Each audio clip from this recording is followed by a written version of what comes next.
Hi all 2025 JEE main session 1 ഇനി ഏതാനും മാസങ്ങൾ മാത്രമേ ഉള്ളൂ. ഈ അവൈലബിൾ ആയിട്ടുള്ള ടൈമിൽ നമ്മൾ നല്ല രീതിയിൽ ഒരു പ്ലാനിങ്ങോട് കൂടെ ചാപ്റ്റേഴ്സ് എല്ലാം ഒരു സ്ട്രക്ചേർഡ് പാറ്റേണിൽ പഠിച്ചു പോവുകയാണെങ്കിൽ ഫസ്റ്റ് അറ്റംപ്റ്റിൽ തന്നെ നമുക്ക് നല്ലൊരു മാർക്ക് സ്കോർ ചെയ്യാൻ സാധിക്കുന്നതാണ്. ഓക്കെ, അപ്പോൾ ഫിസിക്സിനെയും മാത്തമാറ്റിക്സിനെയും വെച്ച് നോക്കുകയാണെങ്കിൽ കെമിസ്ട്രിയുടെ ഏറ്റവും വലിയ അഡ്വാൻറ്റേജ് എന്താണെന്ന് വെച്ചിട്ടുണ്ടെങ്കിൽ നിങ്ങൾ ക്വസ്റ്റ്യൻ പേപ്പർ അറ്റൻഡ് ചെയ്യുന്ന സമയത്ത് ഏറ്റവും കുറച്ച് എഫേർട്ട് ഇട്ടിട്ട് കൂടുതൽ മാർക്ക് സ്കോർ ചെയ്യാൻ പറ്റും എന്നുള്ളതാണ്. ആദ്യം നമ്മൾ നോക്കാൻ പോകുന്നത് എന്താണെന്ന് വെച്ചിട്ടുണ്ടെങ്കിൽ കഴിഞ്ഞ ഒരു 5 വർഷത്തോളമുള്ള കെമിസ്ട്രിയുടെ ക്വസ്റ്റ്യൻസിൻ്റെ ഒരു ലെവലിനെ കുറിച്ചാണ്. കഴിഞ്ഞ ഒരു 5ഓളം വർഷം 2020 മുതൽ 2024 വരെയുള്ള ഒരു ഡാറ്റ എടുത്ത് നോക്കുകയാണെങ്കിൽ most of the questions are from either easy level അല്ലെങ്കിൽ മീഡിയം ലെവൽ. ഓക്കെ, അപ്പോൾ നോക്കിയേ, ഏറ്റവും കൂടുതൽ പൊതുവെ ചോദിച്ച് കണ്ടിട്ടുള്ളത് മീഡിയം ലെവൽ തന്നെയാണ്. അതിനോട് തൊട്ടടുത്ത് തന്നെ ആരുണ്ട്? ഈസി ലെവലുണ്ട്.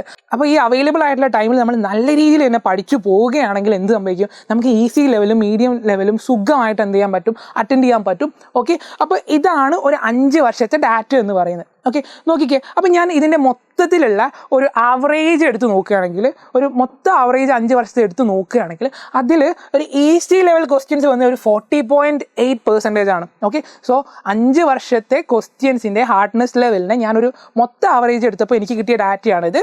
ഇതിൽ ഈസി ലെവൽ എന്ന് പറയുന്നത് മൊത്തം ക്വസ്റ്റ്യൻസിൻ്റെ ഒരു 40.8, അതായത് ഓൾമോസ്റ്റ് 41%. ഓക്കെ, ഇനി നമ്മളൊരു മീഡിയം ലെവൽ എടുത്തിട്ടുണ്ടെങ്കിൽ അതൊരു 47%. ഓക്കെ, സോ അത് എത്രയാണ്? ഒരു 46.80%. ഓക്കെ, അപ്പോൾ നമ്മൾ ഒരു ഈസി ലെവലും മീഡിയം ലെവലും കൂടെ നമുക്ക് ഓൾ ടുഗദർ എത്ര ശതമാനം കിട്ടുന്നുണ്ട്? ഒരു 88% കിട്ടുന്നില്ലേ? ഇല്ലേ? അപ്പോൾ നിങ്ങൾക്കറിയാം, മൊത്തം 100 മാർക്കിൻ്റെ എക്സാമാണ് കെമിസ്ട്രിക്ക് മാത്രമായിട്ടുള്ളത് അല്ലേ? അതിനൊരു 88% നിങ്ങൾക്ക് സോൾവ് ചെയ്യാൻ പറ്റി എന്ന് പറഞ്ഞാൽ അതിൻ്റെ അർത്ഥം എന്താ? നിങ്ങൾക്ക് 100ൽ 88 മാർക്ക് സ്കോർ ചെയ്യാൻ പറ്റി.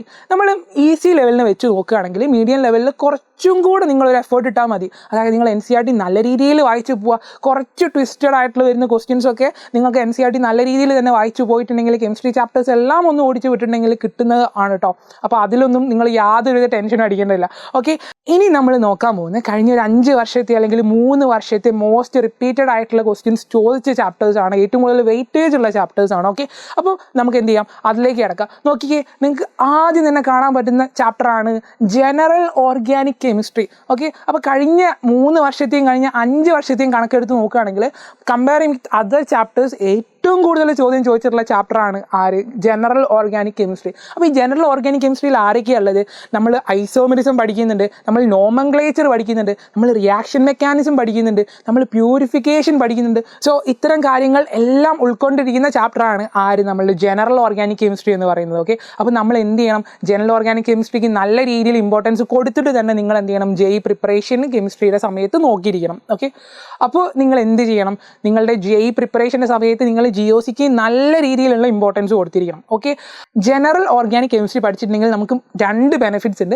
ആദ്യത്തെ ബെനിഫിറ്റ് എന്താണെന്ന് നമുക്ക് മനസ്സിലായി, ഏറ്റവും കൂടുതൽ വെയിറ്റേജ് ഉള്ള ചാപ്റ്റർ ആണ് അല്ലേ? സോ ഒരു 3 വർഷത്തെ കണക്കെടുക്കുകയാണ് 164ഓളം ക്വസ്റ്റ്യൻസ് എവിടെ നിന്ന് വന്നിട്ടുണ്ട്? GOCന്ന് വന്നിട്ടുണ്ട് അല്ലേ? ഇനി അത് 5 വർഷത്തെ കണക്കാകുമ്പോഴോ അതൊരു 239 ക്വസ്റ്റ്യൻസ് എന്ത് ചെയ്തിട്ടുണ്ട്? GOCന്ന് വന്നിട്ടുണ്ട്. അപ്പോൾ നമുക്ക് GOCയിലെ ഏറ്റവും കൂടുതൽ വെയിറ്റേജ് ഉള്ള ചാപ്റ്റർ ആണെന്ന് പറഞ്ഞു.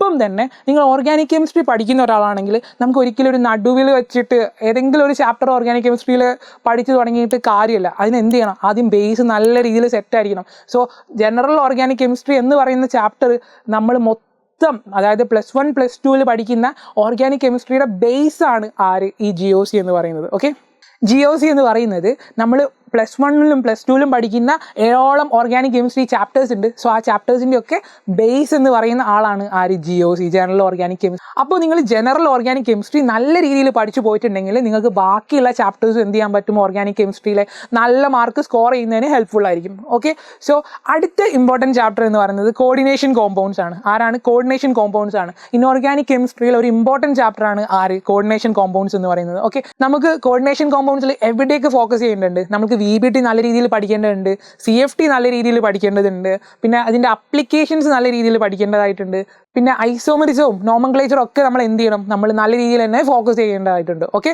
ഇനി അടുത്ത ഇമ്പോർട്ടൻറ്റ് ചാപ്റ്റർ എന്ന് പറയുന്നത് നമ്മളുടെ കെമിക്കൽ ബോണ്ടിങ് ആണ്.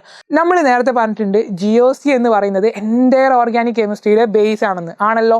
അതേപോലെ നിങ്ങൾ ഇൻഓർഗാനിക് കെമിസ്ട്രി പഠിക്കാൻ പോകുന്നുണ്ടെങ്കിൽ അതിൻ്റെ ബേസ് ആയിട്ട് എടുക്കേണ്ട ചാപ്റ്ററിൽ ഒരാളാണ് ആര്? Chemical bonding. ഓക്കെ, സോ നിങ്ങൾ കെമിക്കൽ ബോണ്ടിങ് നല്ല രീതിയിൽ പഠിച്ചു പോയിട്ടുണ്ടെങ്കിൽ നിങ്ങൾക്ക് ഇൻഓർഗാനിക് കെമിസ്ട്രിയിലുള്ള കുറേ ട്രെൻഡുകളുണ്ട്. ആ ട്രെൻഡുകളൊക്കെ എന്ത് ചെയ്യാൻ പറ്റും? നിങ്ങൾക്ക് ഈസിലി കാൽക്കുലേറ്റ് ചെയ്യാനും പറ്റും, നിങ്ങൾക്ക് ആൻസർ ചെയ്യാനും പറ്റും. ഓക്കെ, അപ്പോൾ കെമിക്കൽ ബോണ്ടിങ് എന്താണ്, ഒരു ഇമ്പോർട്ടൻറ്റ് ചാപ്റ്റർ ആണ്. അപ്പോൾ നമുക്ക് കെമിക്കൽ ബോണ്ടിൽ എന്തൊക്കെ പഠിക്കാനുണ്ട്? കോസൽ ലൂയിസ് അപ്രോച്ച് പഠിക്കാനുണ്ട്, ലാറ്റിസ് എൻതാൽപ്പി പഠിക്കാനുണ്ട്, പിന്നെ VSEPR, VBT, MOT തിയറികൾ പഠിക്കാനുണ്ട് അല്ലേ. സോ ഒരുപാട് കാര്യങ്ങൾ എന്ത് ചെയ്യാനുണ്ട്, നമുക്ക് കെമിക്കൽ ബോണ്ടിങ്ങിൽ പഠിക്കാനുണ്ട്. അപ്പോൾ നമ്മൾ കെമിക്കൽ ബോണ്ടിങ് എടുത്തു നോക്കുകയാണെങ്കിൽ അതും അത്യാവശ്യം നല്ല രീതിയിൽ ക്വസ്റ്റ്യൻസ് വന്നിട്ടുണ്ട്. 110 ക്വസ്റ്റ്യൻസ് കഴിഞ്ഞ 3 വർഷത്തെ കണക്കെടുത്ത് നോക്കുമ്പോഴും ഒരു 163ഓളം ക്വസ്റ്റ്യൻസ് കഴിഞ്ഞ 5 വർഷത്തെ കണക്കെടുക്കുമ്പോഴും എവിടെ നിന്ന് വന്നിട്ടുണ്ട്? കെമിക്കൽ ബോർഡിൽ നിന്നും വന്നിട്ടുണ്ട്. ഓക്കെ, അടുത്ത ഇമ്പോർട്ടൻറ്റ് ചാപ്റ്റർ എന്ന് പറഞ്ഞത് അതും ഒരു ഇനോർഗാനിക് കെമിസ്ട്രിയിൽ ഒരു ഇമ്പോർട്ടൻറ്റ് ചാപ്റ്റർ ആയിട്ടുള്ളത് DNF ബ്ലോക്ക് എലമെന്റ്സ് ആണ്. അടുത്തൊരു ഇമ്പോർട്ടൻറ്റ് ചാപ്റ്റർ എന്ന് പറയുന്നത് ഇനോർഗാനിക് കെമിസ്ട്രിയിൽ നിന്നുള്ള DNF ബ്ലോക്ക് എലമെന്റ്സ് ആണ്. ഓക്കെ, സോ DNF ബ്ലോക്ക് എലമെന്റ്സിൽ നിന്നും നല്ല രീതിയിൽ തന്നെ എന്ത് ചെയ്തിട്ടുണ്ട്? ക്വസ്റ്റ്യൻസ് വന്നിട്ടുണ്ട്. അപ്പോൾ നമ്മൾ കഴിഞ്ഞ ഒരു 3 വർഷത്തെ കണക്കെടുത്ത് നോക്കുകയാണെങ്കിൽ ഏകദേശം ഒരു 97ഓളം ക്വസ്റ്റ്യൻസും ഇനി ഒരു 5 വർഷത്തെ കണക്കെടുക്കുകയാണെങ്കിൽ ഏകദേശം 137ഓളം ക്വസ്റ്റ്യൻസും DNF ബ്ലോക്കിൽ നിന്ന് വന്നിട്ടുണ്ട്. അപ്പോൾ നിങ്ങൾ എന്ത് ചെയ്യണം? ട്രാൻസിഷൻ എലമെന്റ്സും ഇന്നർ ട്രാൻസിഷൻ എലമെന്റ്സും ഒക്കെ നല്ല രീതിയിൽ തന്നെ പഠിക്കണം. കഴിഞ്ഞ വർഷം അതായത് 2024 കുറച്ച് ഇനോർഗാനിക് കെമിസ്ട്രി ചാപ്റ്റേഴ്സ് ഒക്കെ റിമൂവ് ചെയ്തിട്ടുണ്ട് അല്ലേ. എന്നിട്ട് നോക്കുകയാണെങ്കിലും ഇനോർഗാനിക് കെമിസ്ട്രിയിലുള്ള വെയിറ്റേജിന് ഒരു വലിയ കാര്യമായ രീതിയിലുള്ള ചേഞ്ച് ഒന്നും വന്നിട്ടില്ല. അപ്പോൾ അതെങ്ങനെയാണ് കോമ്പൻസേറ്റ് ചെയ്തതെന്ന് വെച്ചിട്ടുണ്ടെങ്കിൽ കോർഡിനേഷൻ കോമ്പൗണ്ട്സിൽ നിന്നും അല്ലെങ്കിൽ DNF ബ്ലോക്ക് എലമെന്റ്സിൽ നിന്നും ഒക്കെ എന്ത് ചെയ്തു? കൂടുതൽ ക്വസ്റ്റ്യൻസ് വന്നു. അപ്പോൾ നിങ്ങൾ എന്ത് മനസ്സിലാക്കണം? നിങ്ങൾ കൂടുതൽ ഇമ്പോർട്ടൻസ് കൊടുക്കേണ്ട ഒരു ചാപ്റ്റർ തന്നെയാണ് DNF ബ്ലോക്ക് എലമെന്റ്സ് എന്ന് പറയുന്നത്. ഓക്കെ, അടുത്ത 5ാമത്തെ ആളെന്ന് പറഞ്ഞാൽ സ്ട്രക്ചർ ഓഫ് ആറ്റം ആണ്. സോ സ്ട്രക്ചർ ഓഫ് ആറ്റത്തിൽ നമുക്ക് ഒരുപാട് കാര്യങ്ങൾ പഠിക്കാനുണ്ട് അല്ലേ. സബ് അറ്റോമിക് പാർട്ടിക്കിൾസിന്റെ ഇൻവെൻഷനും അവരുടെ ക്യാരക്ടറിസ്റ്റിക്സ് നമുക്ക് പഠിക്കാനുണ്ട് അല്ലേ. പിന്നെ ഡിഫറെൻറ്റ് അറ്റോമിക് മോഡൽസ് നമുക്ക് പഠിക്കാനുണ്ട്. പിന്നെ നമുക്ക് ക്വാണ്ടം മെക്കാനിക്കൽ മോഡലൊക്കെ പഠിക്കാനുണ്ട്. പിന്നെ ക്വാണ്ടം നമ്പേഴ്സും അതുമായിട്ട് ബന്ധപ്പെട്ട ക്വസ്റ്റ്യൻസ് നമുക്ക് ചെയ്യേണ്ടതുണ്ട്. സോ അങ്ങനെ ഒരുപാട് കാര്യങ്ങൾ എവിടെ പഠിക്കാനുണ്ട്? സ്ട്രക്ചർ ഓഫ് ആറ്റത്തിൽ പഠിക്കാനുണ്ട്. സ്ട്രക്ചർ ഓഫ് ആറ്റം പഠിക്കുമ്പോൾ മറ്റൊരു അഡ്വാൻറ്റേജ് എന്താണെന്ന് വെച്ചിട്ടുണ്ടെങ്കിൽ നിങ്ങൾ ഫിസിക്സിൽ ഇതേപോലെ പ്രയോറിറ്റി ലിസ്റ്റ് എടുത്തപ്പോൾ ഫസ്റ്റ് വന്ന ആളാരായിരുന്നു? മോഡേൺ ഫിസിക്സ് ആയിരുന്നു അല്ലേ. അപ്പോൾ ഈ മോഡേൺ ഫിസിക്സിൽ ആരൊക്കെ ഉണ്ടായിരുന്നത്? ആറ്റംസ് ഉണ്ടായിരുന്നു, ന്യൂക്ലിയർ ഉണ്ടായിരുന്നു, പിന്നെ ഇലക്ട്രോ മാഗ്നറ്റിക് വേവ്സ് ഒക്കെ ഉണ്ടായിരുന്നു അല്ലേ. സോ സ്ട്രക്ചർ ഓഫ് ആറ്റവും ആറ്റംസ് ആൻഡ് ന്യൂക്ലിയയിലെ ആറ്റവും തമ്മിൽ ഒരുപാട് കണക്ഷൻസ് ഉണ്ട്. സിമിലർ പാറ്റേൺസ് ഓഫ് ക്വസ്റ്റ്യൻസ് ഒക്കെ വരുന്നത് കാണാൻ പറ്റുന്നതാണ്. ഓക്കെ, അതുപോലെ structure of ആറ്റത്തിൽ electro magnetic waves കുറിച്ച് എന്ത് ചെയ്യുന്നുണ്ട്? മെൻഷൻ ചെയ്യുന്നുണ്ട്. സോ നമുക്ക് സ്ട്രക്ചർ ഓഫ് ആറ്റം പഠിക്കുമ്പോൾ അങ്ങനെ ഒരു രീതിയിലുള്ള ബെനിഫിറ്റും കൂടെ കിട്ടുന്നുണ്ട്. നമ്മൾ ഇനി ഒരു കഴിഞ്ഞ 3 വർഷത്തെ കണക്കെടുത്ത് നോക്കുകയാണെങ്കിൽ ഏകദേശം ഒരു 81ഓളം ക്വസ്റ്റ്യൻസ് വന്നിട്ടുണ്ട്. ഇനി ഒരു 5 വർഷത്തെ കണക്കെടുക്കുകയാണെങ്കിൽ സ്ട്രക്ചർ ഓഫ് ആറ്റത്തിൽ നിന്നും 121ഓളം ക്വസ്റ്റ്യൻസും വന്നിട്ടുണ്ട്. ഓക്കെ, ഇനി അടുത്ത ഇമ്പോർട്ടൻറ്റ് ചാപ്റ്റർ ആരാണെന്ന് വെച്ചിട്ടുണ്ടെങ്കിൽ അത് ഇലക്ട്രോ കെമിസ്ട്രി ആണ്. +2 ഫിസിക്കൽ കെമിസ്ട്രിയിൽ ഒരു ഇമ്പോർട്ടൻറ്റ് ചാപ്റ്റർ ആയിട്ടുള്ള electro chemistry. Okay, electro chemistry നമ്മൾ എടുത്തു നോക്കുകയാണെങ്കിൽ ഏകദേശം ഒരു 77ഓളം ക്വസ്റ്റ്യൻസ് കഴിഞ്ഞ 3 വർഷവും ഒപ്പം തന്നെ ഒരു 114ഓളം ക്വസ്റ്റ്യൻസ് ഒരു 5 വർഷത്തിനിടയിലും ചോദിച്ചിട്ടുണ്ട്. ഓക്കെ, നിങ്ങൾ ഇലക്ട്രോ കെമിസ്ട്രി പഠിക്കാൻ പോകുന്നതിന് മുന്നേ ഒരു കാര്യം മനസ്സിൽ വെക്കണം. നിങ്ങൾ റിഡോക്സ് റിയാക്ഷൻ എന്ന് പറയുന്ന ചാപ്റ്റർ ഉണ്ടല്ലോ, അതിനൊന്ന് ഫോക്കസ് ചെയ്ത് പഠിക്കണം. എന്താണെന്ന് അറിയോ? റിഡോക്സ് റിയാക്ഷൻ്റെ ഒരു കണ്ടിന്യൂഷൻ ആയിട്ടാണ് ആര് വരുന്നത്? ഇലക്ട്രോ കെമിസ്ട്രി വരുന്നത്. ഓക്കെ, അടുത്ത ചാപ്റ്റർ എന്ന് പറയുന്നത് +1 കെമിസ്ട്രിയിലെ 5ാമത്തെ ചാപ്റ്റർ ആയിട്ടുള്ള തെർമോഡൈനാമിക്സ് ആണ്. ഓക്കെ, സോ തെർമോഡൈനാമിക്സ് നമ്മൾ ട്രെൻഡ് എടുത്ത് നോക്കുകയാണെങ്കിൽ കഴിഞ്ഞ ഒരു 3 വർഷത്തിനിടയിൽ ഒരു 74ഓളം ക്വസ്റ്റ്യൻസ് ചോദിച്ചിട്ടുണ്ട്. ഇനി ഒരു 5 വർഷത്തെ കണക്കെടുക്കുകയാണെങ്കിൽ ഒരു 114ഓളം ക്വസ്റ്റ്യൻസ് എവിടെ നിന്ന് ചോദിച്ചിട്ടുണ്ട്? തെർമോഡൈനാമിക്സ് ചോദിച്ചിട്ടുണ്ട്. അപ്പോൾ first law, second law, entropy, ആ കാര്യങ്ങളെല്ലാം എന്ത് ചെയ്യണം? നിങ്ങൾ നല്ല ഫോക്കസ് ചെയ്ത് പഠിക്കണം. പിന്നെ ഡിഫറെൻറ്റ് ടൈപ്സ് ഓഫ് എൻതാൽപ്പീസ് ഉണ്ടല്ലേ, അപ്പോൾ അതൊക്കെ എന്ത് ചെയ്യണം? നിങ്ങൾ നല്ല ഫോക്കസ് ചെയ്തിട്ട് തന്നെ എന്ത് ചെയ്യണം? പഠിച്ചിരിക്കണം. അടുത്ത ആളെന്ന് പറയുന്നത് സൊല്യൂഷൻസ് ആണ്. +2 ഫിസിക്കൽ കെമിസ്ട്രിയിൽ ഒരു ഇമ്പോർട്ടൻറ്റ് ചാപ്റ്റർ ആണ് ആര്? നമ്മളുടെ സൊല്യൂഷൻസിൽ നമുക്ക് എന്തൊക്കെ പഠിക്കാനുണ്ട്?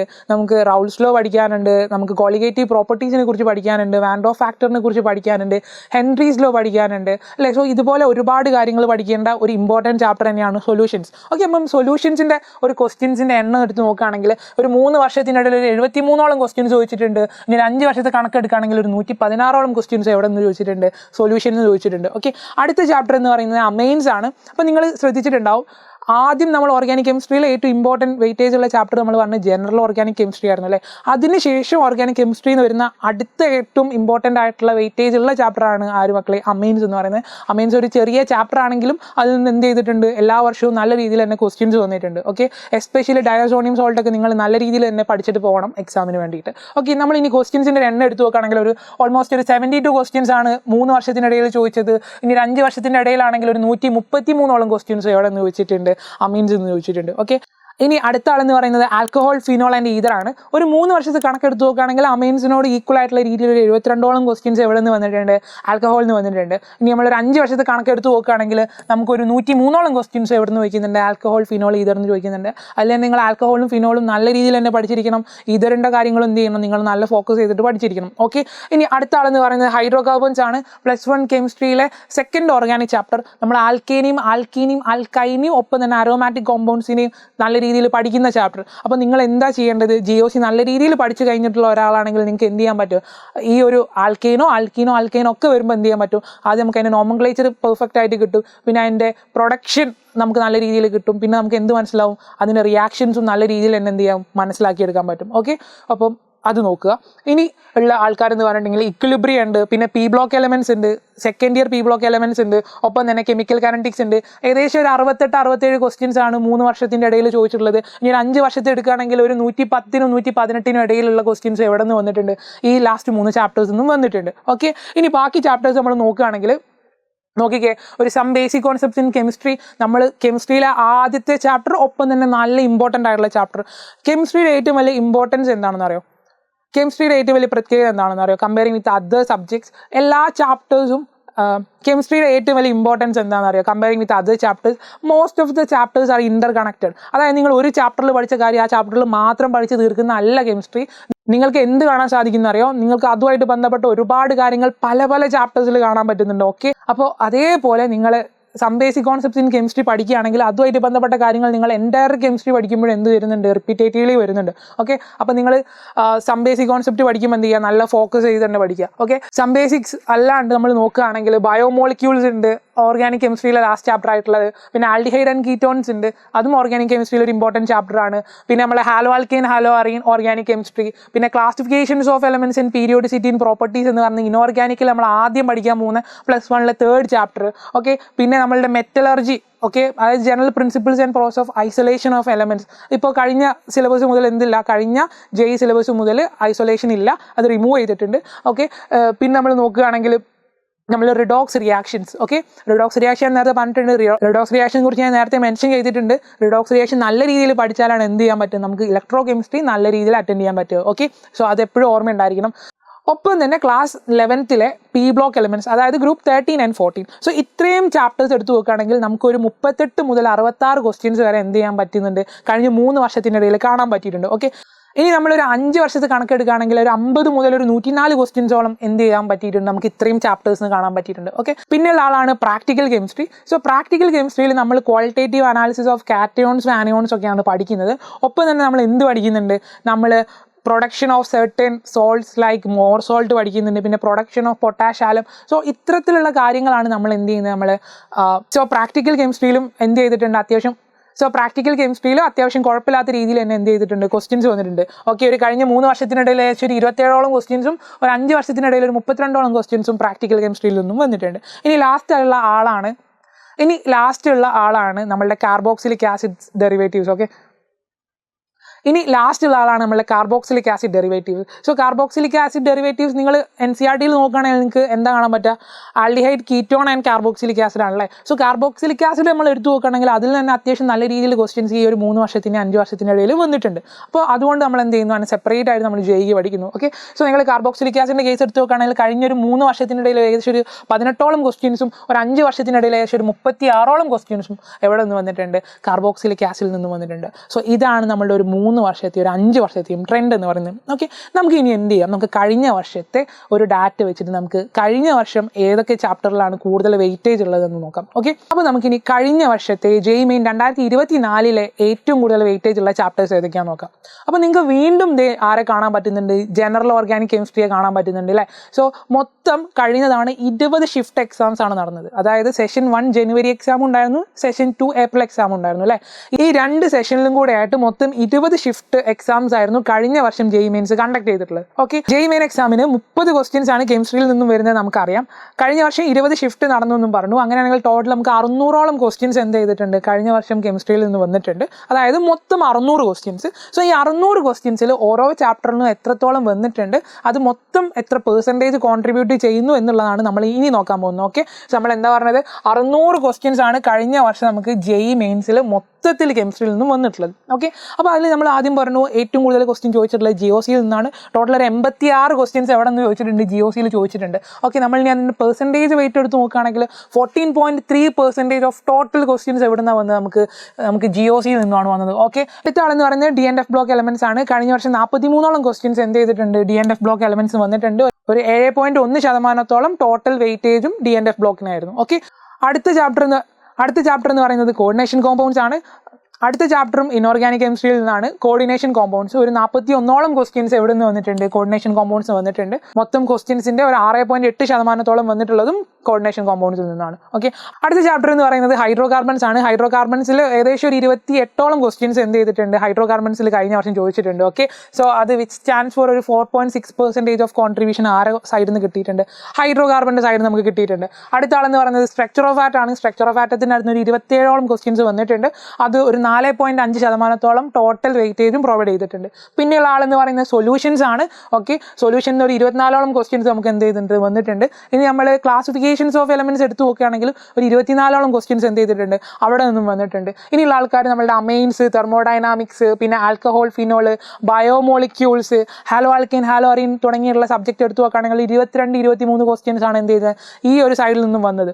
ഓക്കെ, ഇനി അടുത്ത ചാപ്റ്റേഴ്സ് ഒക്കെ എടുത്ത് നോക്കുകയാണെങ്കിൽ നമ്മളുടെ കെമിക്കൽ കൈനറ്റിക്സ് ഉണ്ട്. ഓക്കെ, ആൽഡിഹൈഡ് കീറ്റോൺസ് ഉണ്ട്, ഇക്വിലിബ്രിയം ഉണ്ട്.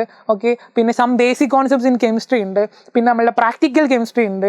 നമ്മളുടെ റിഡോക്സ് റിയാക്ഷൻസ് ഉണ്ട്. നമ്മളുടെ P block elements second year and P block elements first year. So ഇത്തരം ചാപ്റ്റേഴ്സ് എടുത്തിട്ടുണ്ടെങ്കിൽ കഴിഞ്ഞ വർഷം ഏകദേശം ഒരു 13 മുതൽ 20 ക്വസ്റ്റ്യൻസ് വരെയാണ് എന്ത് ചെയ്തിട്ടുള്ളത്? വന്നിട്ടുള്ളത്. ഓക്കെ, ഇനി നമ്മളൊരു മൊത്തം ശതമാനം എടുത്തു നോക്കുകയാണെങ്കിൽ 2.1 മുതൽ ഒരു 3.3% വരെ ചോദ്യങ്ങൾ ഇത്രയും ചാപ്റ്ററിൽ നിന്നും നമുക്ക് എന്ത് ചെയ്തിട്ടുണ്ട്? വന്നിട്ടുണ്ട്. ഓക്കെ, ഇനിയുള്ള ആളെന്ന് പറഞ്ഞാൽ carboxylic acids and it's derivatives ആണ്. അപ്പോൾ നമ്മൾ എടുത്തു നോക്കുകയാണെങ്കിൽ കഴിഞ്ഞ വർഷം വന്ന മൊത്തം 600 ക്വസ്റ്റ്യനിൽ ഒരു 6 ക്വസ്റ്റ്യൻസ് വന്നിട്ടുള്ള കാർബോക്സിലിക് ആസിഡ് എന്നാണ്. ഓക്കെ, അതായത് മൊത്തം ഒരു 1% കോൺട്രിബ്യൂഷൻ കാർബോക്സിലിക് ആസിഡിന്റെ സൈഡിൽ ഉണ്ടായിട്ടുണ്ട്. ഇനി ഏറ്റവും അവസാനം വന്നിട്ടുള്ള ചാപ്റ്റർ എന്ന് പറയുന്നത് general principles and process of isolation of elements എന്ന് പറഞ്ഞ ചാപ്റ്റർ ആണ്. സോ ആ ചാപ്റ്ററിൽ നിന്ന് ഒരു ചോദ്യം വന്നിട്ടുണ്ട്. സോ ഇത്രയും നേരം നമ്മൾ ഫോക്കസ് ചെയ്തിട്ടുള്ള കഴിഞ്ഞ ഒരു 3 വർഷത്തെ അല്ല 5 വർഷത്തെ മൊത്തം വെയിറ്റേജ് ചാപ്റ്റേഴ്സ് ആയിരുന്നു. സോ ഈ ഒരു ലിസ്റ്റിൽ നിന്ന് നമുക്ക് മനസ്സിലായ കാര്യം എന്താണെന്ന് വെച്ചിട്ടുണ്ടെങ്കിൽ എസ്പെഷ്യലി ചില ചാപ്റ്റേഴ്സ് ഉണ്ട്, അതായത് general organic chemistry, coordination compounds, chemical bonding, DNF block elements മുതലായിട്ടുള്ള ചാപ്റ്റേഴ്സിന് നമ്മൾ നല്ല ഫോക്കസ് ചെയ്ത് പഠിക്കേണ്ടതായിട്ടുണ്ട്. കാരണം നല്ല രീതിയിലുള്ള ക്വസ്റ്റ്യൻസ് എല്ലാ വർഷവും ഈ ചാപ്റ്റേഴ്സിന് ചോദിച്ചു കണ്ടിട്ടുണ്ട്. ഓക്കെ, ഇനി നിങ്ങൾ ഇനോർഗാനിക് കെമിസ്ട്രി പഠിക്കാൻ പോവുകയാണെങ്കിൽ നിങ്ങൾ പ്രൈമറി ഇമ്പോർട്ടൻസ് കൊടുക്കേണ്ടത് നിങ്ങളുടെ NCERT ബുക്കിന് വേണ്ടി മാത്രമാണ്. മോർ ദാൻ 90% ഓഫ് ക്വസ്റ്റ്യൻസും ചോദിക്കുക NCERT നിന്നും മാത്രമാണ്. ഓക്കെ, നിങ്ങൾ ഓർഗാനിക് കെമിസ്ട്രിക്ക് നിങ്ങൾ പ്രൈമറി ഇമ്പോർട്ടൻസ് കൊടുക്കേണ്ടത് നിങ്ങളുടെ NCERT ബുക്കിന് വേണ്ടി മാത്രമാണ്. എന്നിട്ട് നിങ്ങൾക്ക് ഫർദർ ക്വസ്റ്റ്യൻ ചെയ്യണമെന്നുണ്ടെങ്കിൽ മാത്രം നിങ്ങൾ എന്ത് ചെയ്താൽ മതി? നിങ്ങൾ വേറെ ഏതെങ്കിലും മെറ്റീരിയൽസ് നോക്കിയാൽ മതി. ഓക്കെ, ഇനി ഫിസിക്കൽ കെമിസ്ട്രി എടുത്ത് നോക്കുകയാണെങ്കിൽ നിങ്ങൾ ഫിസിക്സിന് കൊടുക്കുന്ന സെയിം അപ്രോച്ച് തന്നെയാണ് ആർക്ക് കൊടുക്കേണ്ടത്? ഫിസിക്കൽ കെമിസ്ട്രിക്ക് കൊടുക്കേണ്ടത്. ഓക്കെ, സോ ഫിസിക്കൽ കെമിസ്ട്രി നിങ്ങൾ നല്ല രീതിയിൽ കോൺസെപ്റ്റ് പഠിക്കുക, മാക്സിമം ക്വസ്റ്റ്യൻസ് ചെയ്യാൻ നോക്കുക. So organic chemistry, inorganic chemistry and physical chemistry നല്ല രീതിയിൽ തന്നെ പഠിച്ചെടുക്കുക. ചാപ്റ്റേഴ്സിന്റെ വെയിറ്റേജ് എല്ലാം നോക്കി അനലൈസ് ചെയ്തിട്ട് നല്ലൊരു സ്മാർട്ട് വർക്കിലൂടെ തന്നെ നിങ്ങൾ എന്ത് ചെയ്യുക? ഈ ഒരു അവൈലബിൾ ആയിട്ടുള്ള ടൈമിൽ പഠിച്ചെടുക്കുക. All the very best guys.